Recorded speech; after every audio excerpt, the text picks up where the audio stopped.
we will be talking about SearchSync for advanced users.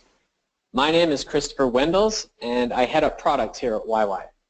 Now, before we get started, just a couple of admin points. Everyone is on mute because there's quite a few of you attending, and we want to make sure that the noise level is kept down. So if you have any questions, we're going to have about 30 minutes presentation, and we've allotted 15 minutes for a Q&A session at the end. Please ask your questions via the questions module or just post them in the chat. We are going to be recording this session, and we will be making the webinar available to you via email right after, so that you can follow up and share it around with your coworkers if that is interesting for you guys.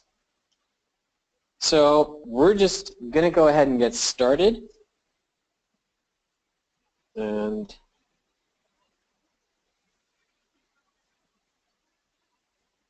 there we see.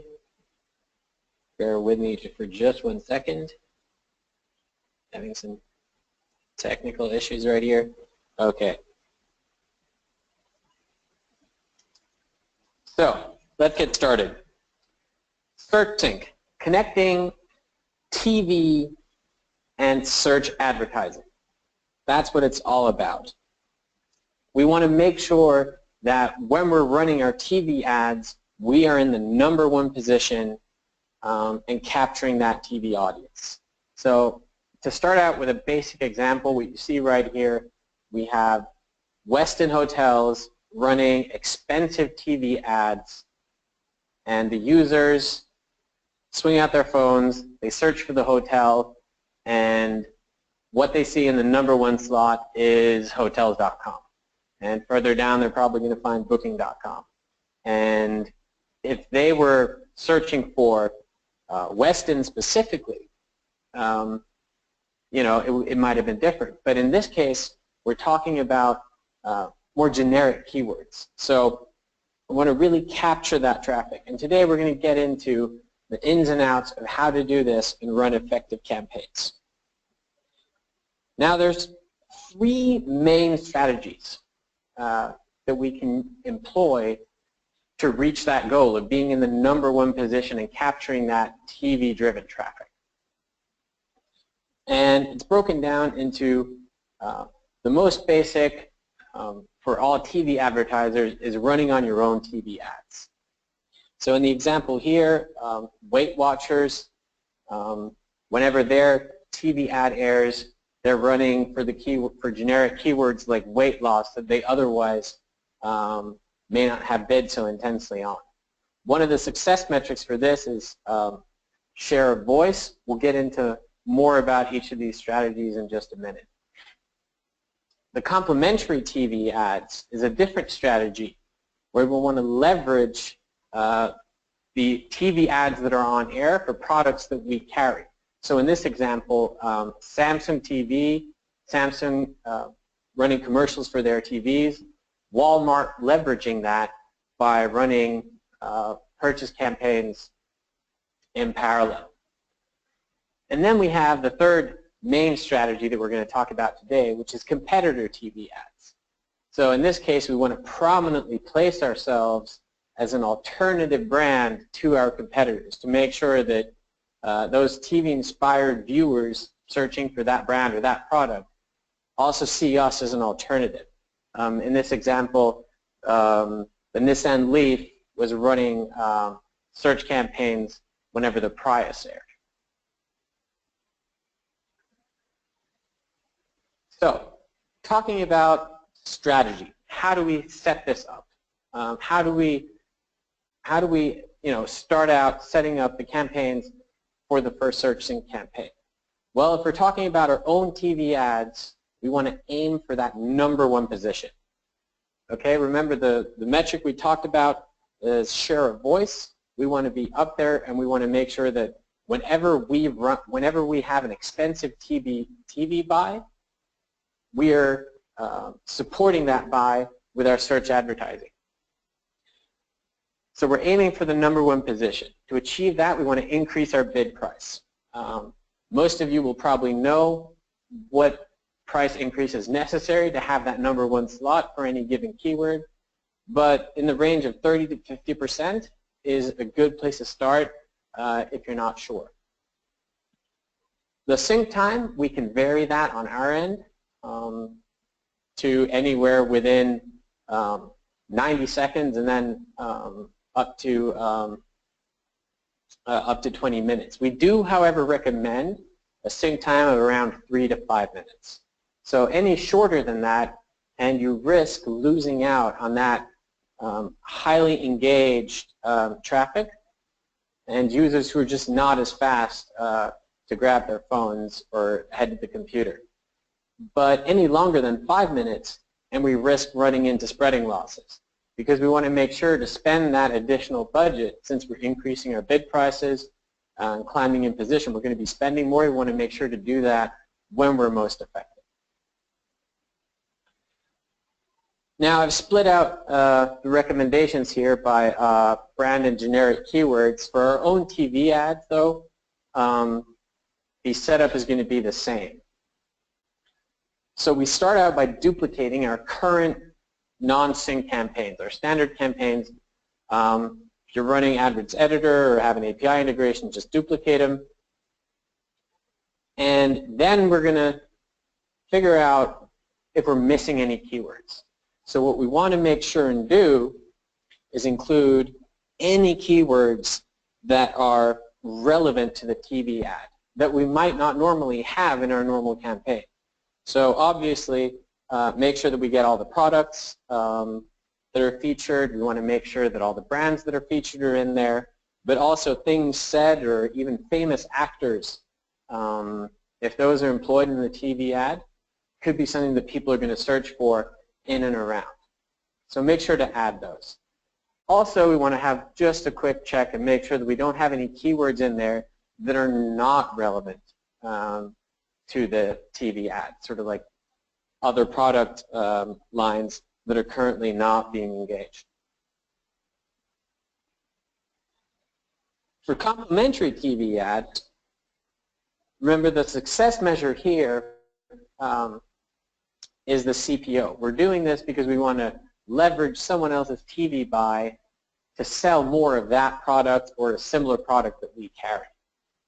So it's a little different because we're concerned about price. We want to make sure that we keep our costs down so that we get into a CPO range that we are happy with. So start by aiming for one of the top 3 positions, generally just above the fold. So top 3 positions for desktop, top 2 for mobile. It's going to depend a little bit on you know, what other what the competitors are running and what add-ons are running and how much of the fold is taken up by that. But you want to aim for one of the top 3 positions. And you want to adjust your bid price accordingly. Very hard to make a blanket statement on this here. So just, you know, best judgment. If you're really not sure, give it that 30 to 50% boost and see where you end up. The sync time here, 2 to 3 minutes is what we recommend, because again, we want to make sure and capture those really inspired users who engage immediately, and we want to make sure to limit the budget that we're spending here to really increase the value of the campaign. Again, we want to include those brand keywords from the TV ad and the keywords related to the product shown. So here we're not worried about actors or other type of things said or done in the TV commercial, but we're interested in the keywords. So from the Samsung example, we want to use obviously the Samsung brand. They were advertising a Ultra HD TV, so Ultra HD TV. And in terms of generics, we want to maybe go for keywords that would generally not have purchase intent behind them. So we're talking about flat screen, HDTV, generic keywords that really normally are out of our spending league, that are where we don't have that quality score that we need to get that low CPC. And again, for competitor TV ads, we're back to aiming for the #1 position. Okay, we want to make sure that when our competitor runs their TV ads and they're inspiring TV viewers to go out and search, we want to position ourselves as a prime alternative. Now, this is another one of those cases where we want to bid accordingly because you're probably not going to have the quality score for your competitors' keywords to achieve that #1 position without paying for it. This is also the reason why we, again, have a sync time of 2 to 3 minutes. We're going to spend that money only where it makes the most sense for us. The keywords we want to bid for, obviously the brand keywords that are used in the TV ad. Brand here in terms of product brand or product name also, but that's about it. We don't want to go spending too much money on the keywords otherwise unrelated. Now what we can do here, remember we talked about in our own TV ads, and also have heard for the complementary TV ads, that we're duplicating our current non-sync campaigns. So most of you will probably have competitor campaigns already running. You know, you're monitoring your competition's keywords. But what you can do here is you can adjust the copy of the ad text. So the reason we don't want to do that in the other campaigns, I want to mention this just briefly, is related to quality score. We want to make sure and retain that positive quality score that we have built up over the history of our account for that keyword and ad text combination. But for your competitor spots, you're probably not going to have a great quality score anyway.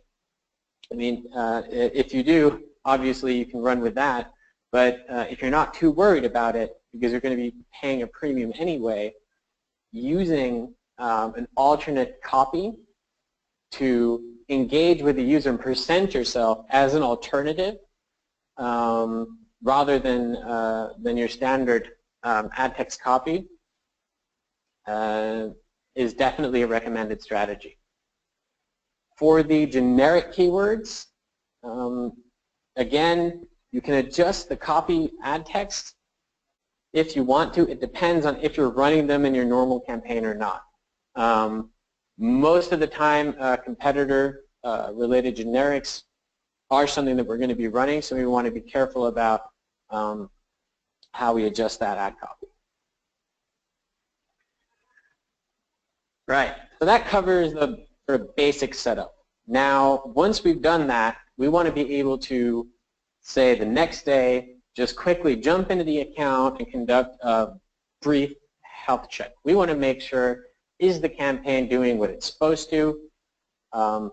Best way of doing that is to just filter out the campaigns that you are currently running and the ones that you have duplicated, so that you have them basically side by side, like we have in the screenshots here.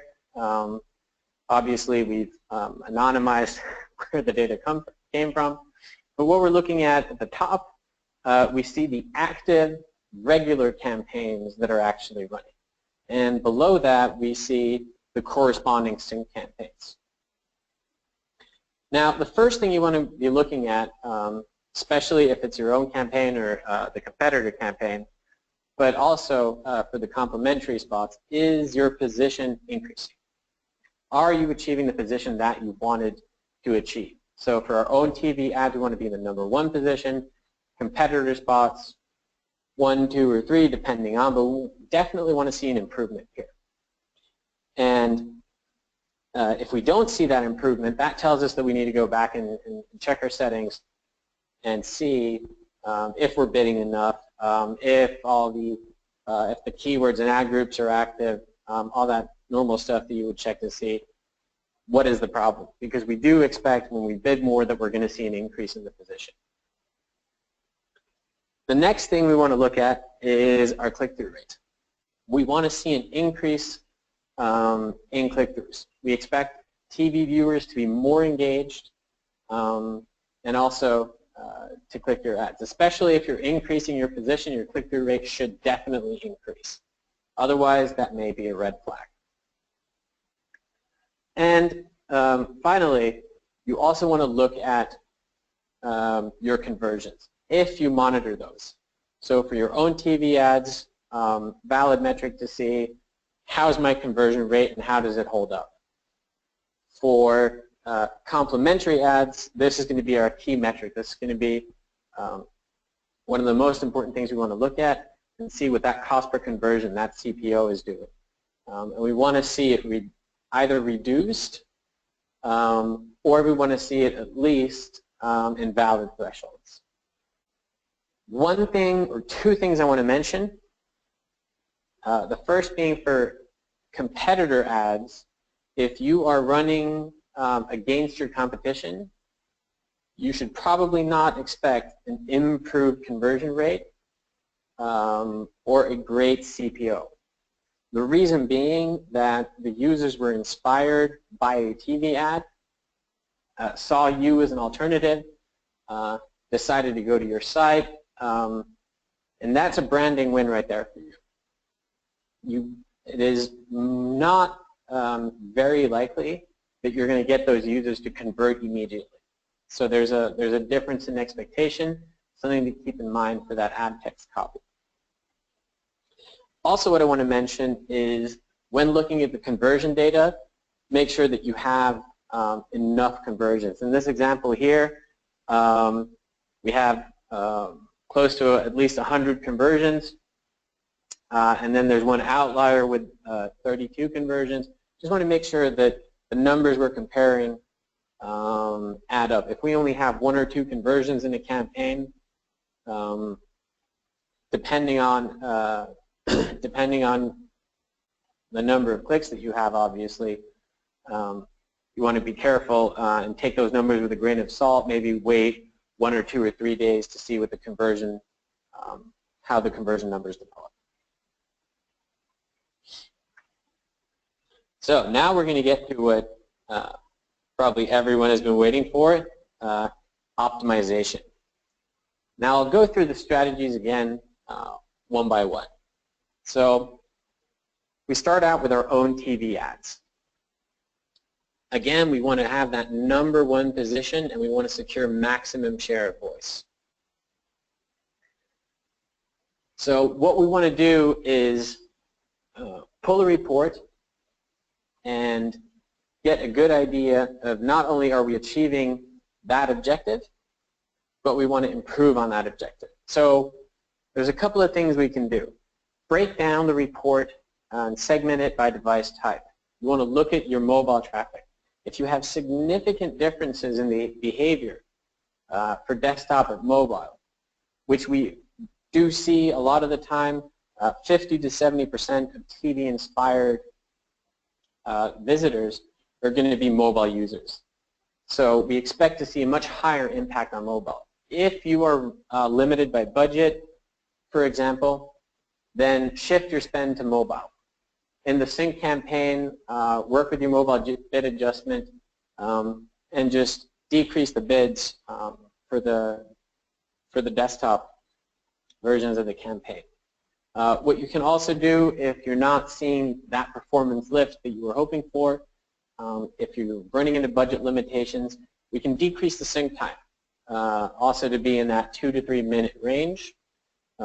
Obviously, if you see great numbers, you can always increase the sync time. But those are the positive wins that we also have. And talking about different strategies and the different optimizations, moving on to complementary TV ads, the top 3 position is what we're going for. We want to sell more with a net positive CPO. So we want to be selling more devices, and we want to make sure that that's a profitable business for us. Again, what we can do here, compare desktop to mobile. If mobile is outperforming desktop, or desktop, especially if desktop is not converting as well, or is not working as well for us, just kick it out and limit ourselves to mobile. What we can also do is segment the report by time and look at the different hours of the day, because for certain products and verticals, clients are more inclined to, or the customers, sorry, are more inclined to purchase when they are not fully engaged with TV. So maybe look at prime time and see if prime time is not performing well or is expensive. Then maybe take prime time out, because people are more engaged with the TV ads, whereas people watching earlier in the day, morning or late afternoon, might be more likely to convert. So looking at the different hours and changing our targeting settings there is a great example. What you also want to do here is kick out those expensive brand keywords. So if you don't have the quality score, if you're paying CPCs that are way too high, you want to make sure and just kick those out, because we're optimizing for the conversions with this type of strategy. The generics, again, we want to kick out those expensive keywords. What we can also do is we can try out keywords in a regular campaign that we normally wouldn't run. So anything that is normally too high priced or that normally doesn't perform. So keywords without purchase intent. Those informational or navigational searches, just someone searching for cars. Are they looking to buy a car? Are they looking to sell a car? Are they looking for the Wikipedia article on what a car is? We don't know. But if you just ran, if the product just ran on TV, the searches are more likely to be oriented toward purchase intent. So we've seen a lot of cases where trying out keywords that normally won't run actually leads to an improved performance in the campaign. Now, moving on to competitor TV ads, what we can do here is similar to what we do with our own TV ads, because we're, again, aiming for that maximum position in the share of voice. Limiting to mobile is the valid option in terms of what we can do with the setup. For the brand keywords, we can try out different ad copies.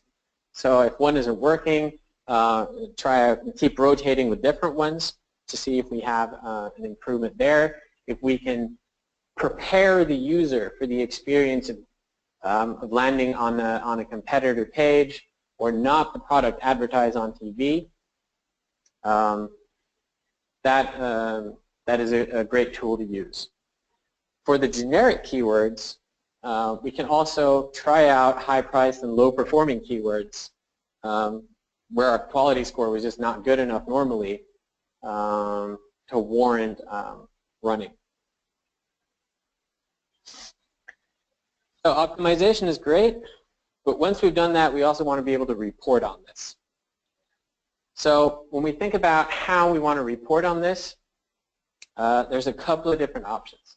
We want to see, if we want to have one metric for the share of voice and say we are running a successful TV sync campaign, and this is what we've worked with clients to come up with, also in a couple of case studies, and we'll get to that in a minute.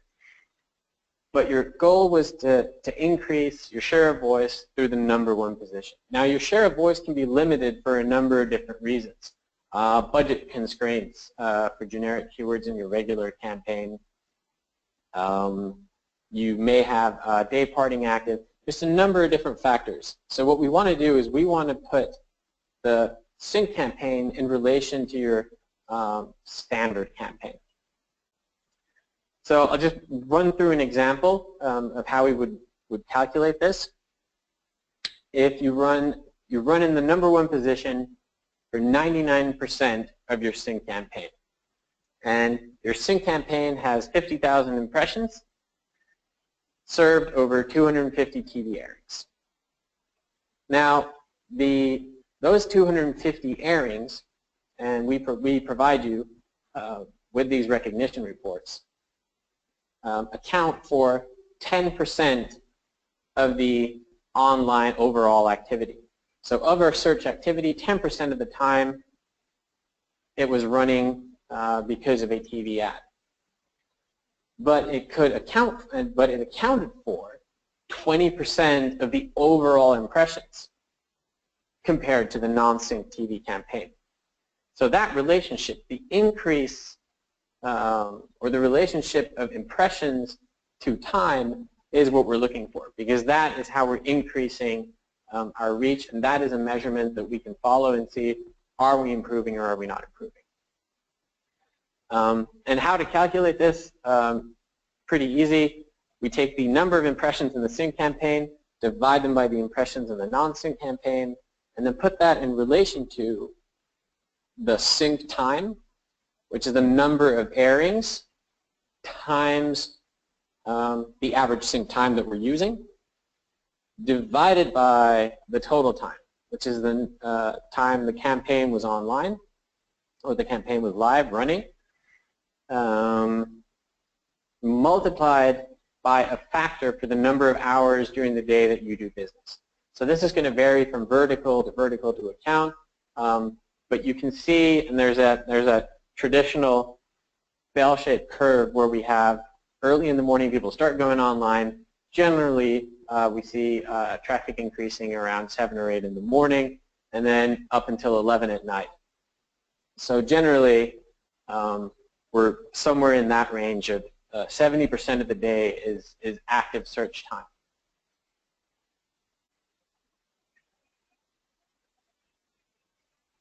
So what we also look at when we do reporting, when we talk to our clients about, how can I show my superiors, or from an agency, how can I show the client that this is working?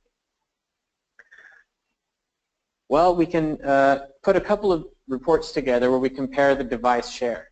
So mobile, tablet, desktop, in percent of the sync campaign versus the non-sync campaign.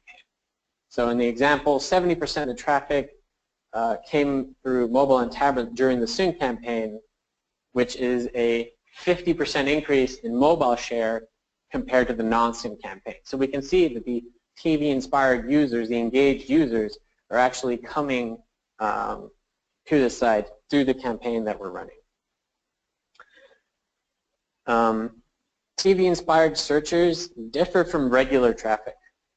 So we can look at that when we have access to Google Analytics, for example. We can compare the bounce rate between the two segments, between the two campaigns. Look at the page views, time on site, things like that. We can compare technology, so mobile versus desktop. So, example, an increase of 33% in bounce rate, plus 34% pages per visit, etc. and so forth. And what we can also do is look at when is the TV audience most receptive to my TV ad message or to my AdWords message that I'm putting out there. So we can compare our hourly CTRs and see if that changes over time in the sync campaign. We can also compare CTRs over the weekdays. There is also the ability to do this with TV channels and TV creatives, but that requires a specialized setup. If you're interested, do reach out to us. And we're happy to talk about what your options are there. So just an example real quick, 31% of search volume, plus 25% CTR, plus 26% in the conversion rate for TV Creative A compared to TV Creative B, or Mondays versus Tuesdays. Just give you a great insight into how your TV ads are performing for search. Now I want to look at, briefly, just before we get to the questions, because I am conscious of time. We had we ran a case study together with Tsuki for the new Vitara model, and the TV ads drove double the searches. So this is exactly where that example came from. We were online for about 10% of the time, but we accounted for 20% of overall impressions in the campaign. Mobile first was a key learning. At least 70% of the traffic came through mobile and tablets during the sync campaign, which was a 50% increase to the normal campaign. And the conversion uplift was 16%, with mobile really being the driving force, accounting for 30% increase in conversions. Another example here, Atkins, they had a significant engagement uplift for their TV-inspired users. So they lowered their bounce rate, and they increased the pages per visit, and almost 50% longer time on site for the average session. And also it brought a higher purchase intent for those mobile users, picking up 16% in the conversion rate for mobile. And that is the presentation. Now I'm